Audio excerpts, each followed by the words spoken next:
नमस्कार शिव भक्तों, स्वागत है आपका हमारे YouTube चैनल मेरे महादेव पर। आज मैं भगवान शिव का एक बड़ी ही अद्भुत कहानी सुनाने जा रहा हूँ। एक बार भगवान भोलेनाथ पृथ्वीलोक पर भ्रमण के लिए गए तो उन्होंने एक युवक को देखा जो ईश्वर को दोष देता जा रहा था। वह अपने जीवन से निराश था। तब भगवान शिव शंकर बौद्ध भिक्षु का रूप धारण करके उस युवक को असली दुख के बारे में ज्ञान देते हैं। तो चलिए इस कहानी के माध्यम से समझते हैं असली दुख क्या होता है। अगर आप इस कथा को सुन रहे हैं तो पूरा सुनिएगा। इस कथा को आधा अधूरा छोड़कर जाने की गलती मत करिएगा, नहीं तो आपको पाप भी लग सकता है। सुख और दुख एक ही पहलू को दो सिक्के हैं, ये बात तो आपने सुनी ही होगी। सुख और दुख लगातार जीवन में आते ही रहते हैं और हमें लगता है कि हमारे जीवन में हज़ारों दुख हैं, हज़ारों समस्याएं हैं। लेकिन अगर आप वास्तविक तौर पर देखें, इस बात को अच्छी तरह से समझें, तो आप ये समझ पाएंगे कि हमारे जीवन में केवल एक ही दुख होता है। और वह दुख क्या है वो हम इस कहानी के माध्यम से जानेंगे। और उस दुख का निवारण, उस दुख का समाधान क्या है वो भी हम इसी कहानी में जानेंगे। तो इस कहानी के अंत तक ज़रूर बने रहिए। एक समय की बात है, एक गाँव में एक व्यक्ति रहता था। उसका नाम सोनू था। वह बड़ा आलसी था और अपने जीवन से बहुत निराश था। और उसका कारण यह था कि वह अब तक अपने जीवन में कुछ भी हासिल नहीं किया था। वह कुछ भी नहीं करता था। उसके घर वाले भी इस बात से बहुत परेशान रहते थे। वह चाहते थे कि वह बाहर जाकर कुछ अच्छा काम करे, कोई अच्छी नौकरी करे, लेकिन वह उनकी एक नहीं सुनता था। उसके घर वाले उसे दूसरों का उदाहरण देकर उसे ताने मारते थे, उसे तरह तरह की बातें कहते थे, लेकिन उसे कोई फर्क नहीं पड़ता था। जबकि उसके सारे मित्र कामयाब थे, कोई अच्छा व्यापार कर रहा था तो कोई अच्छी नौकरी कर रहा था, जिस कारण जब भी वे लोग मिलते तो वे लोग अपनी बढ़ चढ़कर बड़ाई किया करते थे। लेकिन सोनू कुछ नहीं करता था, जिस कारण जब भी कोई उसे कुछ पूछता कि तुम क्या कर रहे हो तो वह कुछ नहीं कह पाता। उसे यह कहने में बहुत शर्म महसूस होती थी कि वह कुछ नहीं करता। वो हमेशा सबसे केवल एक ही बात कहता था कि मैं कोशिश कर रहा हूँ, लेकिन उसके कोशिशों का कोई भी फल किसी को नज़र नहीं आ रहा था। देखते ही देखते अब ऐसा समय आ गया था कि सोनू सबसे मुंह छिपाता फिरता कि कोई उससे यह ना पूछ दे कि तुम क्या कर रहे हो, जिस कारण वह कभी किसी के सामने भी नहीं जाता था। धीरे धीरे उसका मन दुखी होने लगा था। वह बहुत निराश रहने लगा था। उसे ऐसा प्रतीत होता था मानो वह इस धरती पर अब बोझ है, जिस कारण वह अपने आप को अब बहुत अकेला महसूस करता, बहुत तन्हा महसूस करता। एक दिन तो उसके मन में ये भी विचार उत्पन्न होने लगे कि उसके हाथों में कुछ नहीं है तो मैं अब क्या कर सकता हूँ। अकेले बैठकर वह रोता रहा और भगवान को दोष देता रहा। एक दिन छुपता छुपाता वह घर से निकलकर कहीं जा रहा था। तभी उसने रास्ते में देखा कि एक बौद्ध भिक्षु लोगों को प्रवचन दे रहे हैं और प्रवचन में वह दुख की बातें कह रहे हैं। सोनू कुछ देर के लिए अपना मुंह छुपाकर वहीं पर खड़ा हो गया ताकि कोई उन्हें देख ना ले, और चुपचाप वह उन भिक्षु की बातें सुनता रहा। बौद्ध भिक्षु उन सभी से दुखों के बारे में कह रहे थे कि दुख हमारा सबसे बड़ा साथी है। दुख हमें अपने जीवन के बारे में समझाता है और सही जीने का रास्ता बताता है। ये हमारे गुरु की तरह है जिसे हमें कुछ सीखना चाहिए। आप चाहे तो अपने जीवन में अपने दुखों को गुरु बना सकते हैं और उनसे कुछ सीख सकते हैं, या फिर आप चाहे तो अपने दुखों पर जीवन भर बैठकर रो सकते हैं, लेकिन इससे आपको कोई लाभ नहीं मिलेगा और आप दिन पर दिन कमज़ोर होते जाएंगे। सोनू छुप छुप कर उन बौद्ध भिक्षु की यह सारी बातें सुन रहा था। जैसे ही उपदेश खत्म हुआ तो वह उन बौद्ध भिक्षु के पास पहुंचा। उन्हें प्रणाम करके वह कहता है कि हे महात्मा, अभी आप कुछ देर पहले अपने दुखों को गुरु बता रहे थे और आप कह रहे थे कि हमें दुखों से कुछ सीखना चाहिए, हमें उन्हें अपना गुरु बनाना चाहिए। लेकिन मैं भी तो अपने दुखों से परेशान हूँ, अपने जीवन से परेशान हूँ।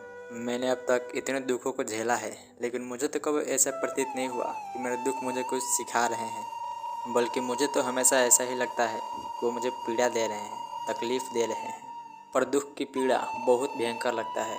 ऐसा लगता है कि इसके बाद अब हमारा जीवन समाप्त हो जाएगा, इसके बाद हमें कुछ नहीं मिलने वाला, और यहाँ तक कि उसके सामने हमें मृत्यु भी कम लगती है।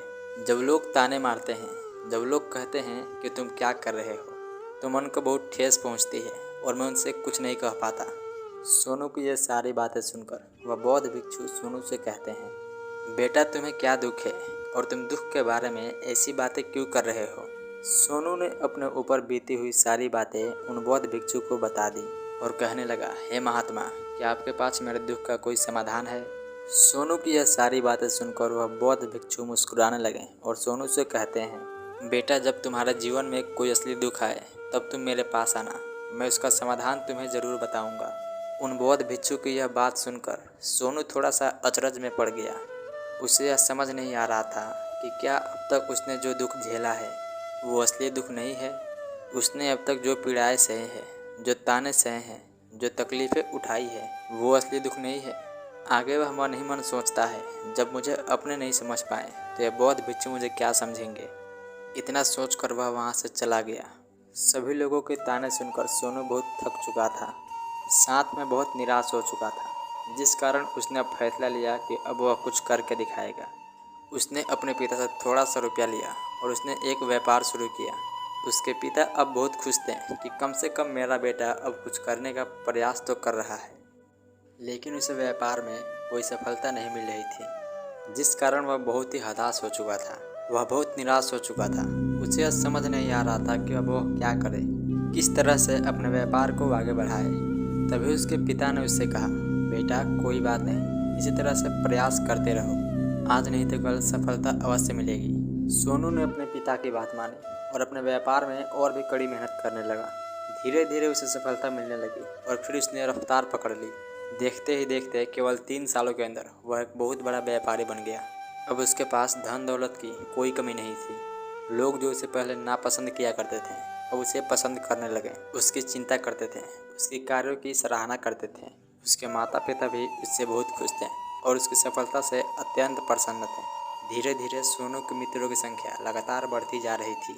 सोनू के कुछ मित्रों ने उसे यह भी सलाह दिया कि अब उसका व्यापार और तेज़ी से बढ़ाना चाहिए, उसे और फैलाना चाहिए। जब तुम आज इस नगर के सबसे बड़े व्यापारी हो, तब तुम इतने खुश हो, तुम्हारे साथ इतने लोग हैं, वहीं पर तुम सोचो, जब तुम राज्य के सबसे बड़े व्यापारी बन जाओगे तब तुम्हारे यहाँ लोगों की भीड़ लग जाएगी।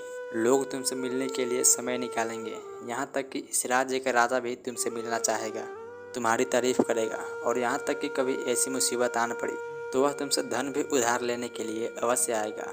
सोनू के अपने मित्र की यह बात अत्यंत पसंद आई। उसने सोचा कि मेरे मित्र सही कह रहे हैं, मुझे अपने व्यापार को और बड़ा करना चाहिए और फैलाना चाहिए, तभी तो हर कोई मेरे बारे में जान सकेगा। उसने बिना देरी किए, अपने समय को बिना गंवाए अपने व्यापार में और कड़ी मेहनत करने लगा। लेकिन अब की बार उसके मन में धैर्य नहीं था, जिस कारण उसने कुछ अनुचित कदम उठाए जिससे कि उसका व्यापार जल्दी से जल्दी और बड़ा हो जाए। उसने कई लोगों से अधिक मात्रा में धन उधार ले लिया, जिससे उसके ऊपर अब काफ़ी ऋण हो चुका था। और इतना ही नहीं, वह यहाँ पर भी नहीं रुका। उसने अधिक से अधिक मुनाफा कमाने के चक्कर में अपने माल के गुणवत्ता को भी खराब कर दिया, जिससे अब उसके माल में वह बात नहीं रह गई थी जो कि पहले हुआ करती थी। लेकिन वह अपने मित्रों की बात सुनता रहा। जैसा उसके मित्र कहते थे वह वैसा ही करता चला जा रहा था। यहाँ तक कि उसने अपने व्यापार को और तीव्रता से बढ़ाने के लिए उसने अपने छोटे व्यापारियों के साथ षड्यंत्र रचना भी शुरू कर दिया, जिस कारण उसके मन में अब पहले जैसा वह सुकून नहीं था। उसे अब रातों को नींद नहीं आती थी। वह केवल अब एक ही विचार में लगा रहता था कि किस तरह से उसका व्यापार अब पूरे राज्य में फैल जाए और वह इस राज्य का सबसे बड़ा व्यापारी बन जाएगा। जिस कारण वह दिन रात केवल इसी मेहनत में लगा रहता कि उसका व्यापार जल्दी से जल्दी बड़ा हो जाए। हालांकि उसके पास अब सब कुछ था, अच्छी घर गाड़ियाँ और भी सभी सुख सुविधाएँ, लेकिन उसके बावजूद भी वह उन चीज़ों का लाभ नहीं उठा पा रहा था, क्योंकि उसका पूरा ध्यान अपने इस व्यापार को और उन्नति पर ले जाना था। एक दिन सोनू अपने रथ पर बैठकर एक मार्ग से होकर गुजर रहा था। तभी रास्ते में उसे गुरुवर का आश्रम दिखा। ये देखकर वह उस बौद्ध भिक्षु के पास गया। हे महात्मा, आपने कहा था कि जब मेरे जीवन में कोई असली दुख आए तब मैं आपके पास आऊँ। इस कारण मैं यहाँ पर आया हूँ। आज मैं बहुत दुखी हूँ। मैं रातों को सो नहीं पाता। मेरे पास सब कुछ होते हुए भी मैं उनका लोभ नहीं उठा पाता। उसने अपनी सारी बातें एक एक करके उन बौद्ध भिक्षु को बता दी। तभी वह बौद्ध भिक्षु उस सोनू से कहते हैं, बेटा, जब तुम पहली बार आए थे तब भी तुम बहुत दुखी थे, लेकिन तब तुमने अपने दुख से क्या सीखा था? इसके जवाब में सोनू उन बौद्ध भिक्षु से कहता है, हे महात्मा, जब मैं अपने जीवन में कुछ नहीं कर पा रहा था तब मैंने अपने दुखों से यह सीखा था कि केवल सोचने मात्र से कुछ नहीं होगा, उसके लिए हमें कुछ करना भी पड़ेगा। और केवल कोई कर्म करना ही हमें सफल नहीं बनाता, उस कर्म को उसके अंजाम तक ले जाना हमें सफल बनाता है। फिर चाहे रास्ता कैसा भी हो, फिर चाहे परिस्थितियाँ कैसी भी क्यों ना हो, फिर चाहे कितनी भी बाधाएं आपके रास्ते में क्यों ना आ जाए, चाहे ऐसा भी क्यों ना लगने लगे कि अब आपके जीवन में कुछ नहीं बचा और आप कुछ नहीं कर सकते, तब भी हौसला बनाए रखो, उम्मीद ना छोड़ें और अपने कार्यों पर डटे रहें। ये सोचकर कि जब तक मैं अपने कार्यों को सफल नहीं कर लेता, जब तक मैं अपने लक्ष्य तक पहुंच नहीं जाता, तब तक मैं इस कार्य को करता रहूँगा। मैं इस कार्य में अवश्य सफल होकर ही रहूँगा। जबकि बाकी लोग केवल सफल लोगों को ही महत्व देते हैं, उनके कर्मों को नहीं।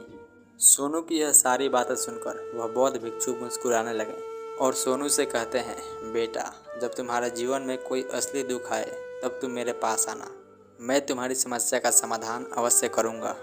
इतना कहकर वह बौद्ध भिक्षु वहाँ से उठकर चले गए। सोनू एक बार फिर से उनकी ये बातें सुनकर आश्चर्यचकित रह गया। उसे अब यह समझ नहीं आ रहा था कि क्या उसने जो दुख देखा है, उसने जो तकलीफ़ें अब तक सही है, क्या वे असली दुख नहीं है। उसके मन में अब एक सवाल उत्पन्न होने लगा कि असली दुख क्या है और इसकी पहचान क्या है, और मुझे कैसे पता चलेगा कि इस समय मैं असली दुख में हूँ। वह यह सब सोच ही रहा था, तभी वह बौद्ध भिक्षु उस सोनू के पास एक बड़ा सा घड़ा लेकर चले आते हैं। उस घड़े के अंदर सोने के सिक्के थे। उस घड़े को देते हुए वह बौद्ध भिक्षु सोनू से कहते हैं, बेटा, तुम इसे उस पेड़ के नीचे दबा दो, क्योंकि यह मेरे किसी काम का नहीं है। जब मुझे इसकी ज़रूरत पड़ेगी तब मैं इसे वहाँ से खोद कर निकाल लूँगा, लेकिन अभी के लिए इसे वहाँ पर मिट्टी के नीचे दबा दो। सोनू ने उन बौद्ध भिक्षु की बात मान ली और उस घड़ा को उस पेड़ के नीचे दबा दिया। इतना करके वह गुरुवर को प्रणाम करता है और वहाँ से वापस अपने घर की ओर लौट जाता है। धीरे धीरे समय बीतता गया। समय के साथ साथ सोनू अपने व्यापार में और भी उन्नति कर चुका था, लेकिन माल की गुणवत्ता अच्छी न होने के कारण अब उसके व्यापार में घाटा होने लगा और धीरे धीरे ऐसा समय आया कि उसका व्यापार पूरी तरह से चौपट हो गया। अब उसके पास कुछ नहीं बचा था, बल्कि जो कर्जे लिए थे वो कर्जे भी अब उसे चुकाने थे। लेकिन वह तो यह सोचकर निश्चिंत था कि वो उसने जो कुछ भी कर्जे लिए हैं वो कर्जे अपने मित्रों से लिए हैं, जिस कारण वह उन्हें लौटाने में थोड़ी देर अवश्य कर सकता है। वह तो यह सोच रहा था कि उसके मित्र उसके बुरे समय पर सांस देंगे, लेकिन सबसे पहले उसके मित्र ही उससे अपना कर्ज वापस लौटाने की मांग करने लगे। तब सोनू को एहसास हुआ कि कोई भी अपना नहीं है। उसने अपने मित्र से उस कर्ज को लौटाने के लिए थोड़ी सी मोहलत मांगी, लेकिन सोनू को किसी भी मित्र ने उसे कर्ज लौटाने के लिए मोहलत नहीं दी, बल्कि वे लोग उसे जान से मारने की धमकी देने लगे। अपने मित्रों के मुख से सोनू यह सब सुनकर वह बहुत ही आश्चर्यचकित रह गया। वह जो कुछ सोच रहा था सब कुछ उल्टा पड़ गया। जिस व्यापार के चलते उसके इतने मित्र बने थे, उसके इतने शुभचिंतक बने थे, वो सब उससे दूर जाने लगे। हर कोई उससे पीछा छुड़ाना चाहता था, कोई भी उसका साथ नहीं देना चाहता था। धीरे धीरे उसकी सारी संपत्ति नीलाम हो गई। अब उसके पास कुछ नहीं बचा था। वह सड़क पर आ चुका था। उसने हार मारकर अपने माता पिता से कहा, पिताजी, मेरी मदद कीजिए, मेरे ऊपर बहुत ऋण है, मुझे उसे लौटाना है, कृपया करके मुझे थोड़ा सा धन दे दीजिए। इस पर सोनू के पिता ने सोनू से कहा कि बेटा, मेरे पास देने के लिए बस यही छोटा सा घर है। यदि मैं इसे तुम्हें दे दूं, यदि मैं इसे भी बेच दूं, तो मैं और तुम्हारी माँ कहाँ रहेंगे? हमें भी दर दर की ठोकरें खानी पड़ेगी, हमें भी सड़कों पर भीख मांगनी पड़ेगी। दे देकर मेरे पास सिर्फ अब यही संपत्ति बची है, इसलिए मैं तुमसे क्षमा मांगता हूँ। अपने माता पिता के मुख से सोनू यह सुनकर चुपचाप वहाँ से चला गया और मन ही मन सोच रहा था कि अब मेरे पास अब कुछ भी नहीं बचा। जो था वह सब लुट गया, बर्बाद हो गया। अब मैं जीकर क्या करूँगा? अब मेरे पास सिर्फ एक ही रास्ता है जिससे मैं अपने कर्जदारों से पीछा छुड़ा सकता हूँ। यह सोचता हुआ वह एक ऊंची पहाड़ी की ओर पहुँचा। वह पहाड़ी पर चढ़ता ही जा रहा था कि तभी उसे याद आया कि उन बौद्ध भिक्षु ने कहा था कि जब तुम पर असली दुख आए तभी तुम मेरे पास आना, मैं तुम्हारी समस्या का समाधान अवश्य करूँगा।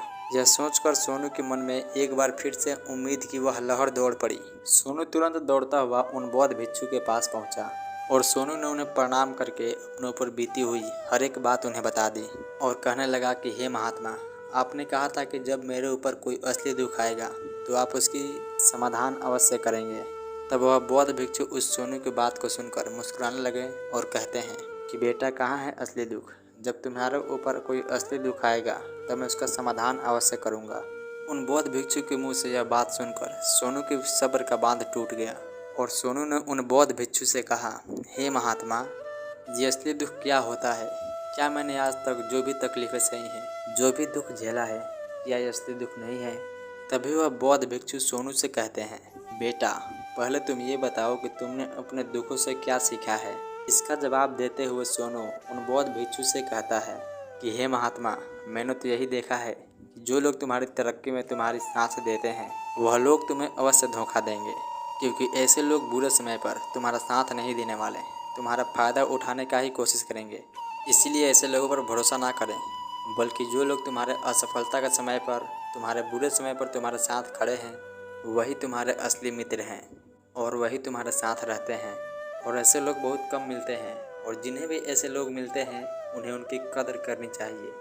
आगे सोनू उन बौद्ध भिक्षु से कहता है कि जब तुम कोई कार्य कर रहे हो तो उसे पूरी ईमानदारी से करो, धैर्य रखो, लालच ना करो और अपने लक्ष्य तक पहुंचने के लिए किसी के लिए भी कोई षड्यंत्र ना रचो, क्योंकि ऐसा करने से तुम्हारे साथ ही बुरा होगा और तुम हमेशा नुकसान में रहोगे।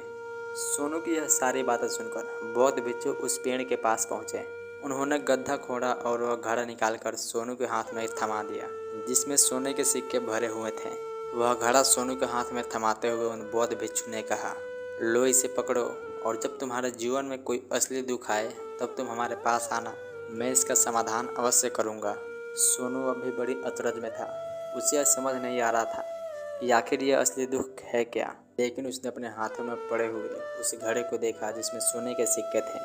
ये देखकर उसे मन ही मन लगा कि चलो अब थोड़ी सी राहत अवश्य हो जाएगी, मैं अपने मित्रों का वो कर्ज लौटा सकूँगा और एक नया व्यापार भी फिर से आरंभ कर सकूँगा। जिस कारण उसने उस बौद्ध भिक्षुओं को प्रणाम किया, उनका धन्यवाद किया और वहाँ से चल पड़ा। सोनू ने इन सोने के सिक्के से सभी का कर्ज लौटा दिया और अपने लिए फिर से एक नया व्यापार शुरू किया। व्यापार छोटा था, लेकिन सोनू अब की बार बहुत खुश था। उसने पूरी ईमानदारी, मेहनत और लगन के साथ अपने कर्म पर ध्यान दिया और देखते ही देखते वह एक फिर से बड़ा व्यापारी बन गया।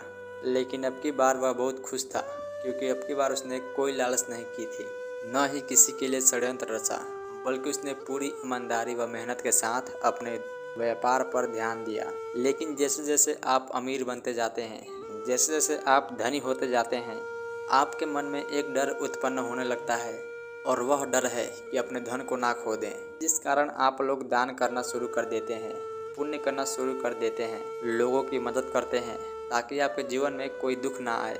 लेकिन यह जीवन सुख और दुख का संगम है, जिस कारण हर किसी को दुख और सुख से होकर गुजरना ही पड़ता है। इसी वजह से एक बार फिर से सोनू के जीवन में एक और दुख उत्पन्न हुआ। अब की बार उसकी माता और पिता दोनों की मृत्यु हो गई। सोनू अपने माता और पिता से बहुत प्रेम करता था, जिस कारण उसके मन को बहुत गहरा आघात पहुंचा। जब आखिरी बार वह उन्हें देख रहा था तो उसके मन में हजारों सवाल उत्पन्न हुए। वह अपने घर लौट आया। घर लौटकर उसने देखा कि जिस संपत्ति के लिए वो हमेशा लड़ते झगड़ते रहते थे, आज उसकी देखभाल के लिए कोई नहीं था। उसके माता पिता ने जो भी मेहनत की, जो भी अपने जीवन में इकट्ठा किया, सब यहीं रह गया।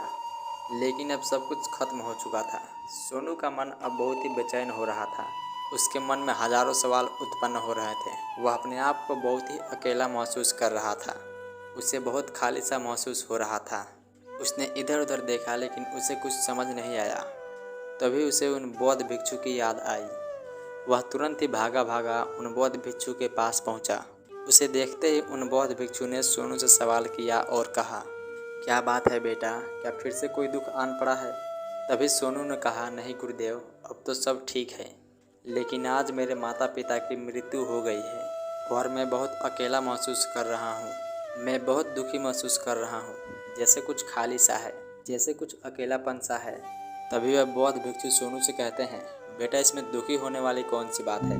यह तो जीवन है, एक दिन तो सभी को जाना है। यहाँ पर कोई भी रहने नहीं आया और ना ही कोई रहेगा। हम सब एक ना एक दिन मृत्यु को प्राप्त हो ही जाएंगे, और मृत्यु कब आएगी यह किसी को नहीं पता।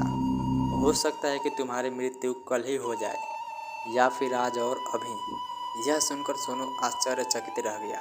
उसने उन बौद्ध भिक्षु से कहा, हे महात्मा, आप ये क्या कह रहे हैं? मैं तो अभी जवान हूँ और मुझे तो अभी अपनी पूरी उम्र जीना है। मैं तो जीना चाहता हूँ, कुछ करना चाहता हूँ, और आप कह रहे हैं कि मैं कभी मृत्यु को प्राप्त हो सकता हूँ।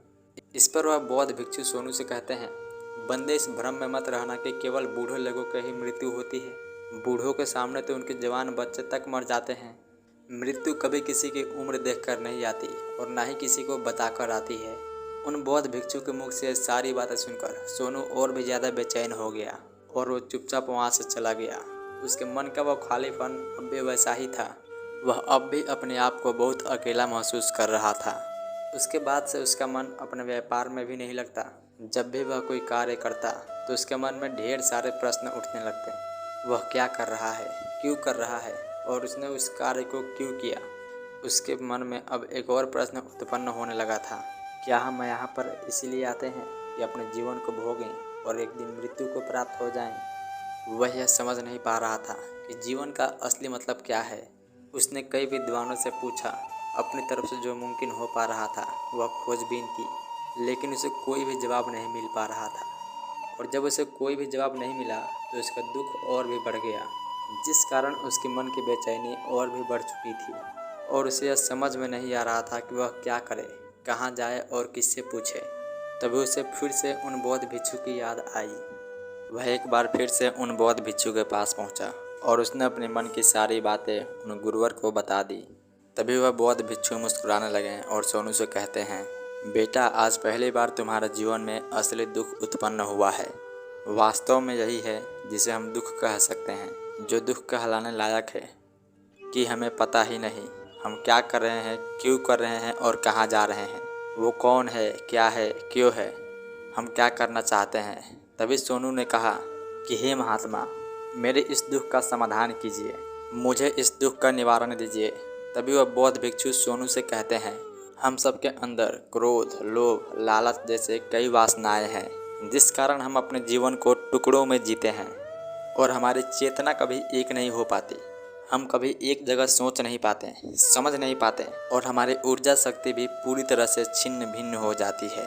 और आजकल के इस दौर में हमारे पास तो इतना भी समय नहीं कि हम एक पल निकाल करके, एक पल मुड़ करके अपने आप को देख सकें, अपने आप को समझ सकें। वास्तविकता में हर कोई केवल अपने दुख कह के जीवन भर चिल्लाता रहता है, उसका समाधान निकालने का हर मुमकिन प्रयास करता है, लेकिन जिसे हम दुख समझते हैं वह तो दुख है ही नहीं, तो इसका समाधान आपको कहाँ से मिलेगा। ये तो परिस्थितियाँ हैं जिसके कारण हम अपने आप को दुखी समझते हैं, अपने आप को तकलीफ़ में समझते हैं। जैसे हम किसी एक परिस्थिति से निकलते हैं, वैसे ही किसी दूसरी परिस्थिति में फंस के रह जाते हैं। जिस प्रकार हम अपनी पहली समस्या का सामना करते हैं, उसी प्रकार हम अपनी दूसरी समस्या का भी सामना करते रह जाते हैं। और जब हम इन परिस्थितियों से हार मान लेते हैं, जब हमें लगता है कि अब कोई रास्ता नहीं बचा, तब हमारे सामने केवल अब एक ही रास्ता नज़र आता है और वह है मृत्यु। लेकिन यह कोई समाधान नहीं है, यह कोई रास्ता नहीं है। इसलिए यदि आप सचमुच अपने समस्याओं का समाधान चाहते हैं तो अपने आप को इकट्ठा करना सीखिए, अपनी ऊर्जा को इस संसार में वापस लीजिए, उसे एक करें और अपने ऊपर ध्यान लगाएं। मृत्यु से पहले अपने आप को पहचानो, अपने आप को जानो, अपने आप को बिखरने मत दो। तभी सोनू उन बौद्ध भिक्षु से कहता है, हे महाराज, तो क्या हमें इस जीवन को नहीं जीना चाहिए?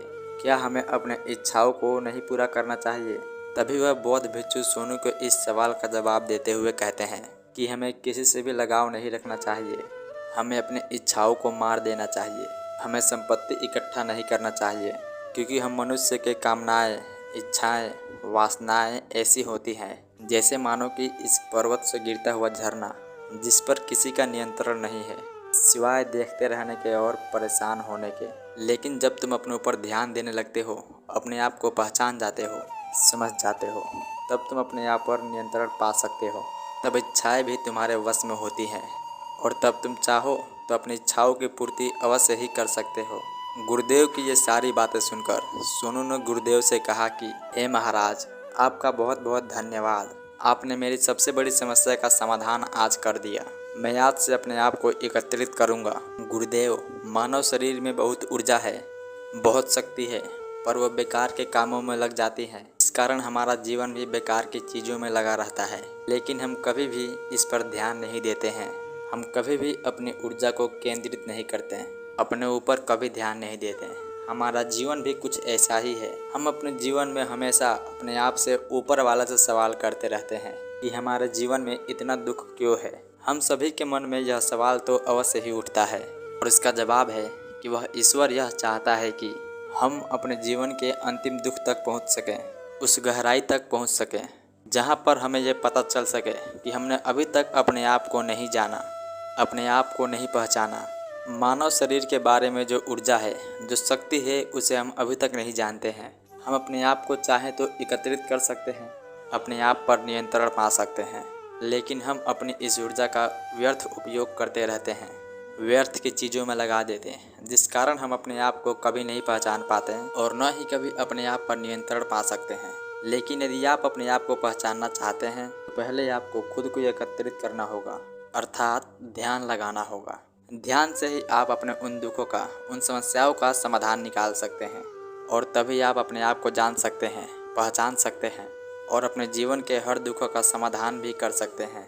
इस कहानी को कहते समय कोई त्रुटि हो गई हो तो मैं आपसे क्षमा चाहता हूँ। उम्मीद है आप सभी को यह वीडियो अच्छी लगी होगी।